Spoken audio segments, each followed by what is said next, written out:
Alright, so just going through, looking over some of my log inventory. Now these would be not for firewood, these would be saw logs. I don't have my sawmill anymore. Some of these logs have been down here for years.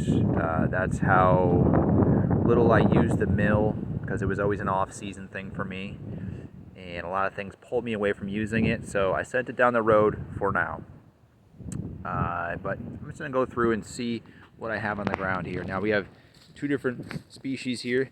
This junk right here, this is hemlock. One of the biggest problems with hemlock is if you don't saw it pretty much very shortly after you cut it down, there's a big issue with shake. Shake is when you actually get the boards separating on the growth ring, and it becomes a big issue using it for structural lumber. This will probably just be, I don't know, firewood, because it's absolute junk. It's so bad to shake. I can mill a 6x6 and just drop it on the ground, and you will see it split along the growth rate. It's just not good for anything. Just a lot of time being put into something that's junk. Enough said about that. This is just some big tooth aspen that was cut from my shale pit that I've started to open up here on the property.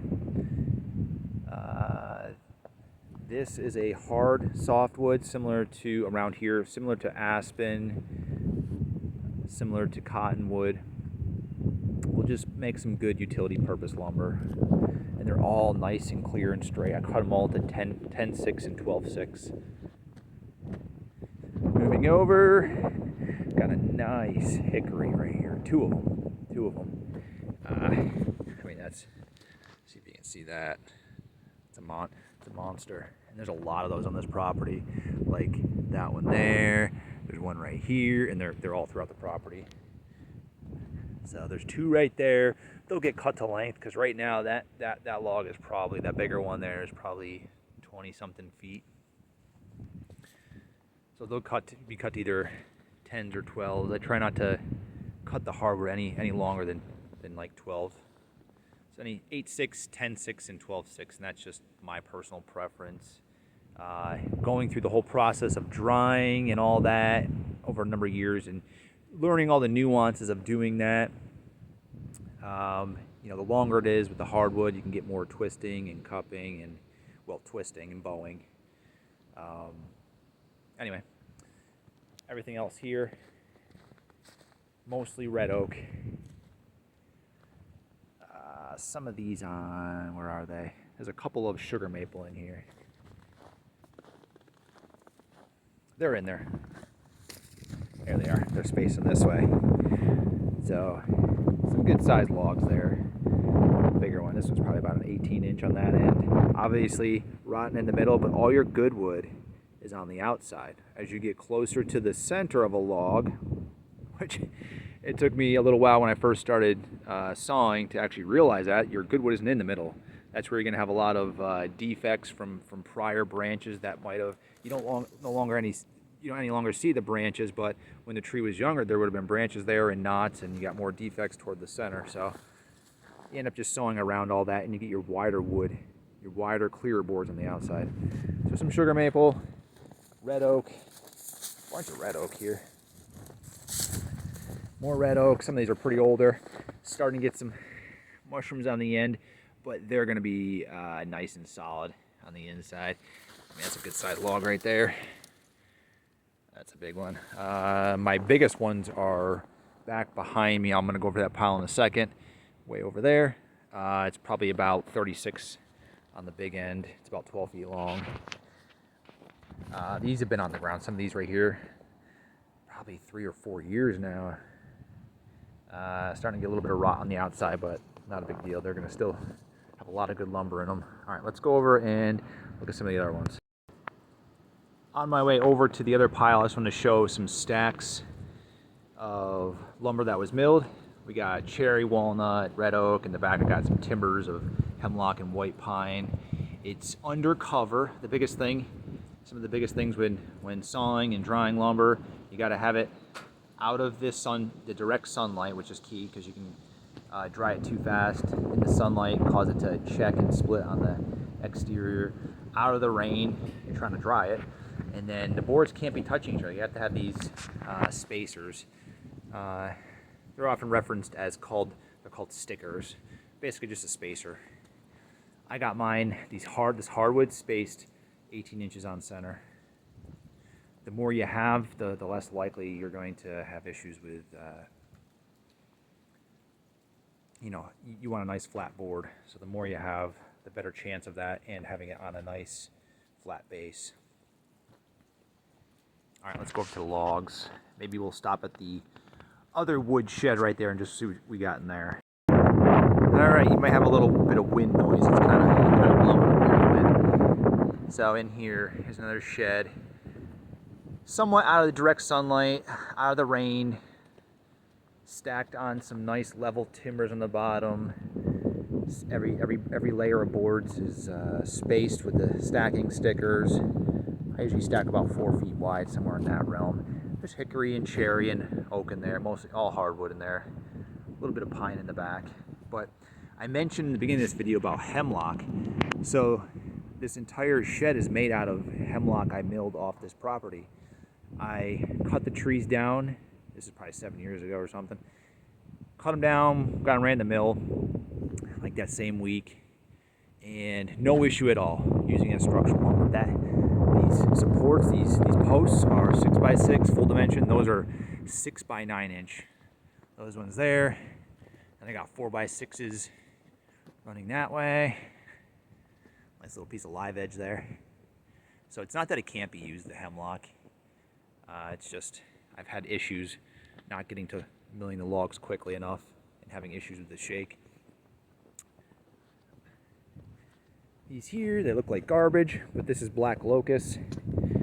In this area of central New York, I'd say it's on par with white oak for the most naturally rot resistant and insect resistant wood for exterior use.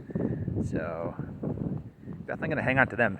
I did have to put a couple into the firewood pile and make those into firewood because they ended up splitting so bad on the ends. Because again, these have probably been here for 4, maybe more than that years since I've been able to. I didn't get a chance to mill them. All the hickory I had, probably about 7 or 8 logs.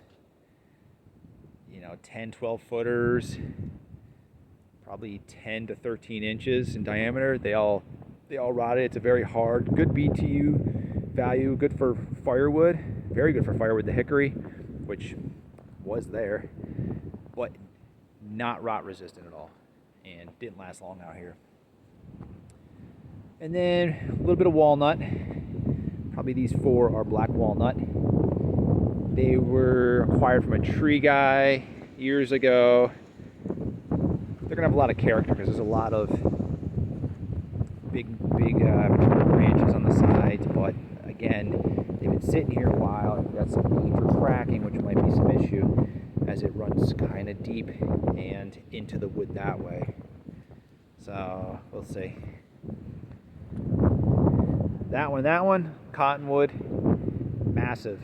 I mean, that thing is at the widest point. It's probably 42 inches, and these are those big oaks, about 36. This one here is about 12 and a half feet long. I would love to quarter saw that, or have it quarter sawn. I mean, I could out of a log that size, you could get a quarter sawn board over 12 inches wide. That's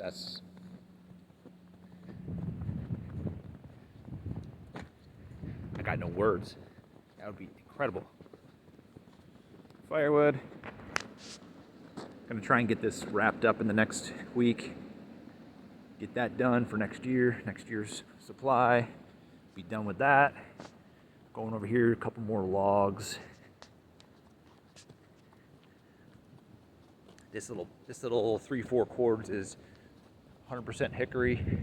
That's probably been in there for 5 years, or was split 5 years ago. And then last little bit here. through some massive red maples. These two here. They're not long, maybe 8 feet or so. That thing's got to be about 36 inches. So I don't know. Even on the mid-sized mill I had, I would have to core that up with a chainsaw before even getting it on a mill. If I had a mill, we'll see. Because you can always hire someone out to pay them daily. Might just do that. Get someone out here for a few days, mill everything out. Little silver maple. It was pretty clear, pretty straight, about 12 foot long. I've milled some nice ambrosia stuff out of the silver maple. So it's a softer hardwood, but figure and character, I've seen some really nice stuff come out of the silver maple. And then black walnut. This was from my place, the old farmhouse, 1838 farmhouse.